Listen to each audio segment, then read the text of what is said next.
Hey everyone, my name is Shoria Malhotra, and in this video today we'll be learning about Kanban boards, what they are, and how they help to manage software projects. We will then take a look at a software called Trello that helps with creating a Kanban board and learn about how to set that up and use it to manage a software project. You all have heard of the Agile methodology from class. Many of you may be experts in it and have used it in projects, and some of you may be new to it. But with the Agile methodology, how do you track work being completed in such a fast pace and ensure that all team members are aware of the work that is being done and what's left? That's where the Kanban board comes in. A Kanban board is a project management tool that helps to visualize work and track progress in a project. There are many ways that we can create and use Kanban boards. You can do it using software, which we'll take a look at shortly, or you can also do a homemade one, like you see in the image here. Kanban boards are very simple and consist of cards and columns. The columns, as you see in the image here again, track the progress of the cards, which are tasks to be completed. As you progress in developing a feature outlined on the card, you move it along the board to indicate the progress of that feature to the team. One important thing to keep in mind is that usually the cards that are on the board are the ones that are to be worked on during this sprint from the sprint backlog. There is always the possibility that new cards get added within a sprint as well. Or if you finish the sprint early, you may add cards from the product backlog to start earlier. You have the power to customize your Kanban board to best fit your team's needs. If you have multiple teams, for example, such as a front-end team, an API team, or others, you can color code the cards to signify which team is working on which cards. The amount of customization can be difficult with homemade Kanban boards, as opposed to software ones, which will incorporate a lot of functionality and customizability, which we'll take a look at. Now that we have some overview of how to use a Kanban board in general, if I give you about 30 seconds, can you think of some ways how Kanban boards can benefit software projects?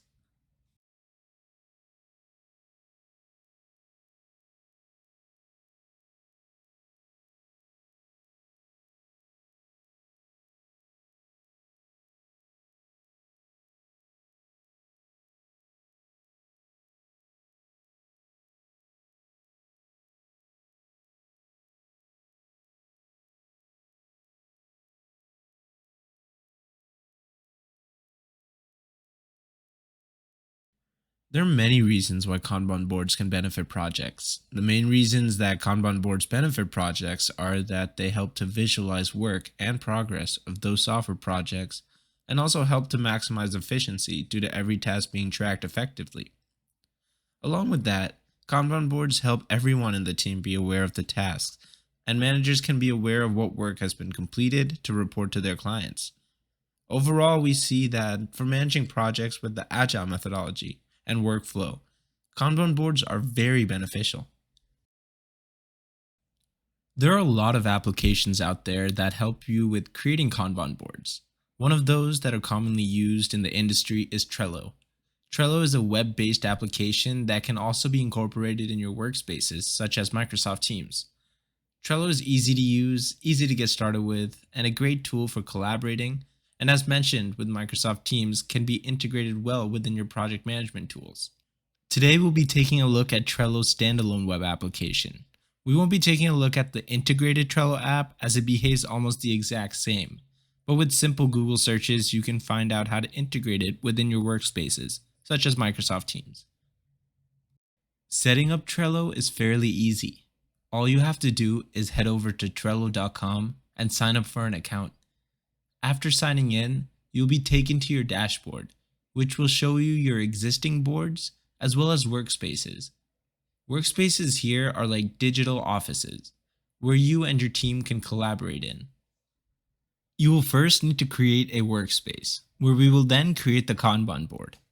To do that, simply click the plus icon next to where it says Workspaces on the dashboard.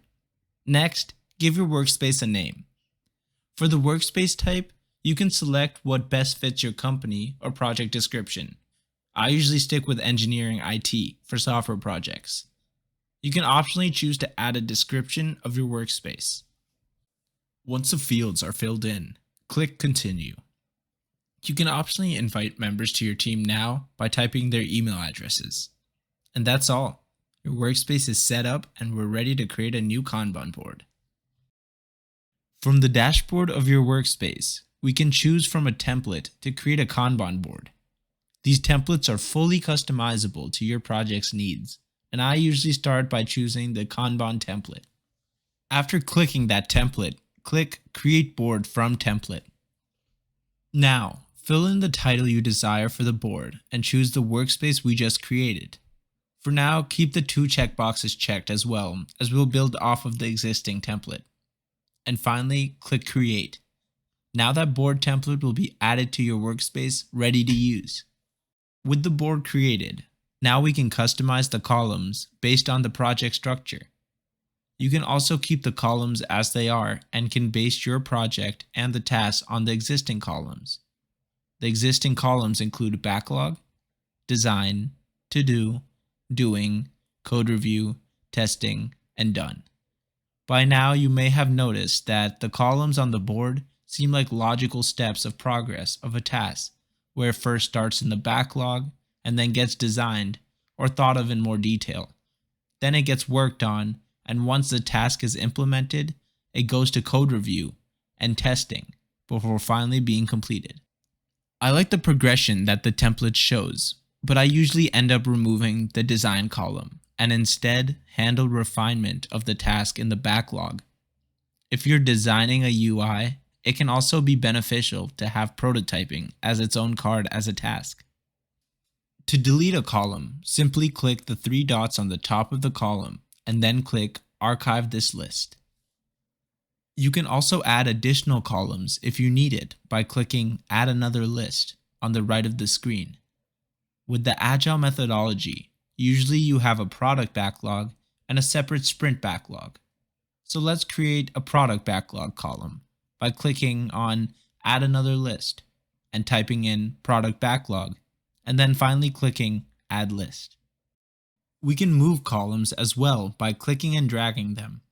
Let's click and drag the new list we just created to the very left so that the tasks can first be created there and move down the line as it gets worked on.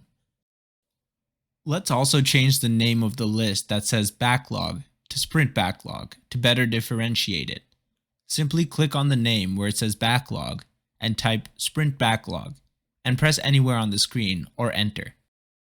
Now that we know how to update, delete, and create new columns, let's take a look at how to create and edit cards. Cards represent tasks of the software project to be completed, and as you work on those tasks or features, they will move down the line of columns, similar to a production line.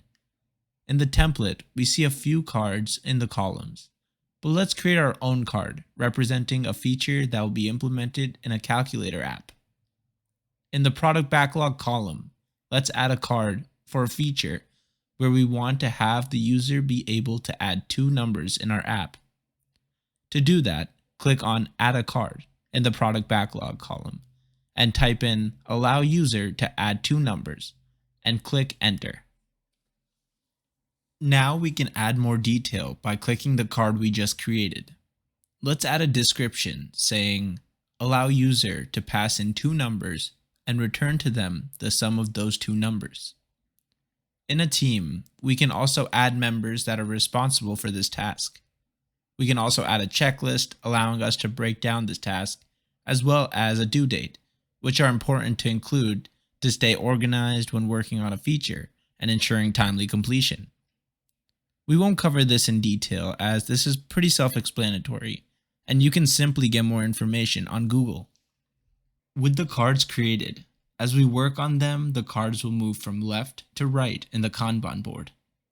The product owner will create the product backlog, and the Scrum Master will create the sprint backlog. The Scrum Master will move the cards from the product backlog to the sprint backlog and assign the cards to the people on the team within the Kanban board. Once you are assigned to a card, you can move that card from the sprint backlog to the doing column.